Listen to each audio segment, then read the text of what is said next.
red-handed. When Adam finally arrived at the square, the sun was hanging low in the sky and the place was almost empty. Adam waited for the last few people to wander away, then pulled the spray can out from under his shirt and went to work.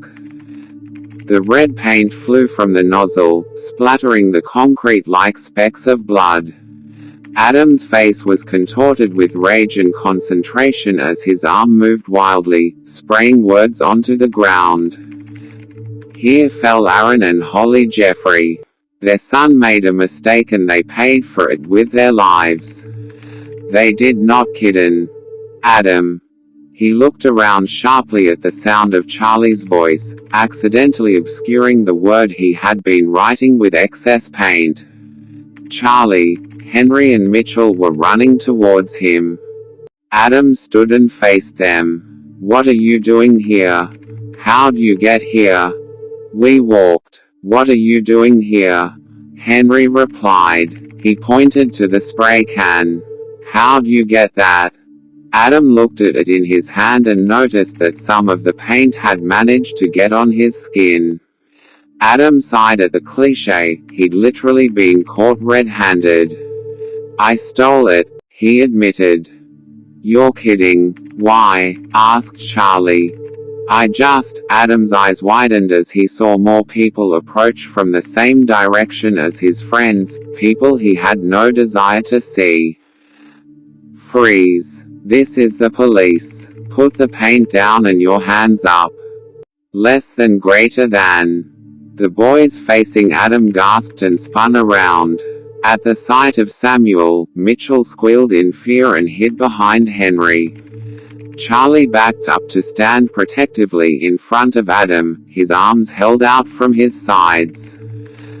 "He didn't mean it," said Charlie. "He's going through a rough time. He'll clean up the mess he made. Promise." "Charlie, stop it. That's not helping," Adam hissed in his ear, and stepped out from behind him, moving to stand in front of all his friends.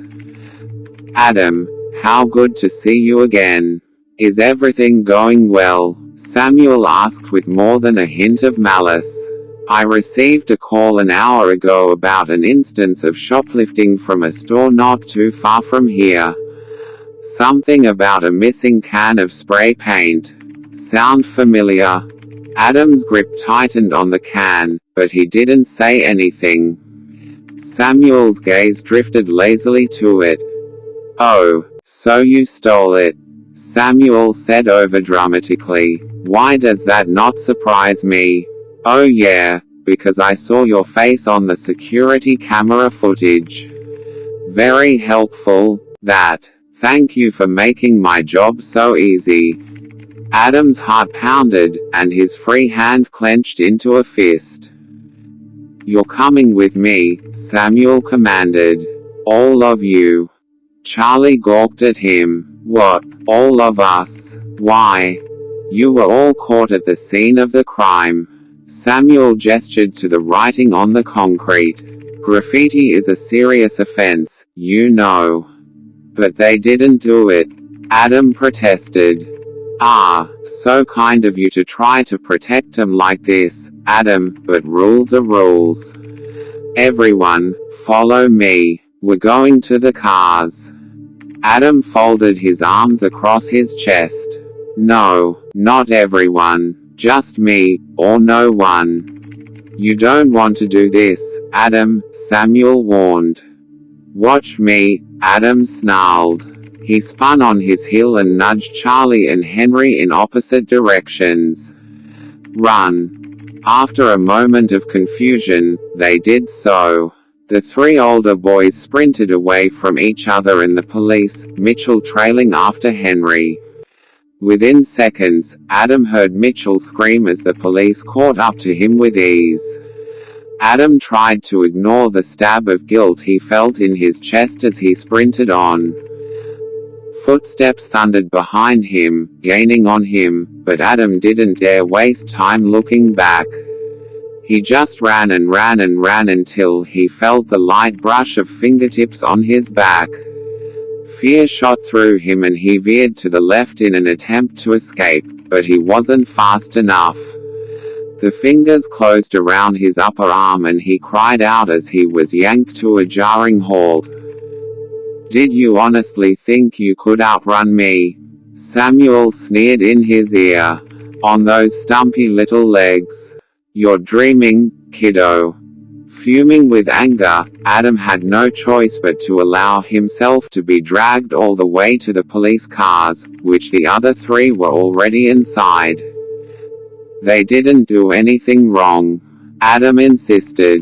"They were trying to stop me." "We'll see about that," said Samuel as he forced Adam into the back seat of his car, next to Charlie. As the door slammed shut behind him, Adam said to Charlie, "I'm sorry. I didn't want to drag you guys into this." "It's okay," Charlie replied, "on one condition." "What?" "If you make it back to the orphanage at all, promise me you'll never try to run away again." Adam sighed. "All right, I promise." Tilda the innocent. "Ashley, Alyssa, have you seen the boys anywhere?" Deborah asked. "No," said Ashley. "Ask Riley. She's the one who normally spends time with them." "I have, but she says she hasn't seen them for hours." The twins looked concerned. "So, they're missing?" asked Alyssa. "All of them?" "Yes. Even the new one?" asked Ashley. "Adam. Especially Adam. He's been gone the longest." The twins glanced at each other, then looked back at Deborah. "You don't think they went out looking for him, do you?" Ashley suggested. Deborah opened and closed her mouth a few times but not words came out. Finally she said, "Oh dear. I think you might be right. I need to look for them. Can you girls please look after Riley for me while I'm gone?" "Sure thing, Deb," said Alyssa.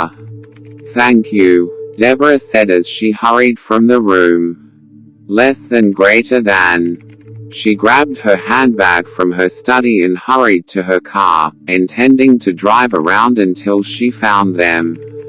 Before she left, however, she decided to call the Samuel to see if he could help her. "You won't find 'em on the streets, Deborah," said Samuel after Deborah had explained the situation. "They're at the police station. They were caught graffitiing the council square with stolen paint. I was just about to call you, actually, and let you know." Deborah gasped in horror. "I'm so sorry about that. I'll be right there." She hung up before Samuel could say anything more and put her phone back in her handbag, then started the car. When she reached the police station, she hurried inside and demanded to see the children. But she wasn't allowed to. "The case is still being processed, ma'am," she was told. "But The policewoman she was talking to held up a hand to silence her. "I'm sorry, you're just going to have to wait." "How long?" "Anywhere between a few hours and a few days, depending on the evidence we can collect." "A few days." The policewoman shrugged. "Like I said, it depends on the evidence." Deborah scowled. "I can't wait around here for that long. I have other children to look after, you know." "I understand, ma'am. I'll make sure you're notified of any developments." "Thank you," Deborah said coldly, and stormed out of the building. The call came halfway through dinner. Deborah excused herself from the table to answer it. "You need to come and collect 3 of your boys," said the policewoman. "There is insufficient evidence to suggest they had any involvement in the shoplifting or the graffiti incidents." Inwardly, Deborah sighed with relief. Outwardly, she asked curtly, "What about the 4th boy?" We have been able to confirm that he was solely responsible for both charges. He openly admits it, too. And which boy was this? Adam Jeffrey. Of course, thought Deborah. Okay, I'm on my way. At the station, Deborah was greeted by Charlie, Henry and Mitchell, all running towards her and apologizing profusely, their words tumbling out of their mouths and stumbling over each other on their way to her ears. Deborah bent down and gathered them all into her arms. You should have told me what you were doing. I've been worried sick. We were only trying to help Adam, Charlie explained. We knew that if we told you before we left, you'd want to come with us. We thought Adam would try to run away before we could talk to him if he saw you. What? Why? He was furious at you for lying to him about his parents, said Charlie. Deborah's face fell. Oh, of course he was. Thank you for trying, boys, but you really should have told me. Next time, we will, said Henry. Deborah's crestfallen expression turned stern. Hopefully there won't be a next time. Henry smiled sheepishly. There won't. Good. Deborah stood. Wait here for a moment, please, boys. I need to talk to this nice policewoman for a moment. The boys did as they were told, and Deborah approached the woman in uniform. There's nothing you can do for him right now, the woman said, preempting Deborah's question. He's to stay with us for the time being. Deborah sighed. Fine, just keep me updated. The policewoman nodded. Of course. Deborah walked back to the children. Come on, boys. It's time to go home. But what about Adam? Asked Mitchell. He has to stay here for a while, unfortunately, Deborah replied as she led them out the door. How long? Asked Charlie. Deborah shook her head sadly. I don't know. Will he ever come back? Mitchell asked anxiously. He will, Deborah promised. I'll make sure of it. Tilda the guilty. Adam was in the back of Samuel's car again, being driven to the nearest juvenile detention center. He'd pleaded guilty of his crimes of shoplifting and graffiti in the hopes of sparing the other boys, but in doing so, he condemned himself to imprisonment. He hadn't listened when they'd told him how long he'd be locked up for. He hadn't cared. Now he regretted it, so he asked Samuel.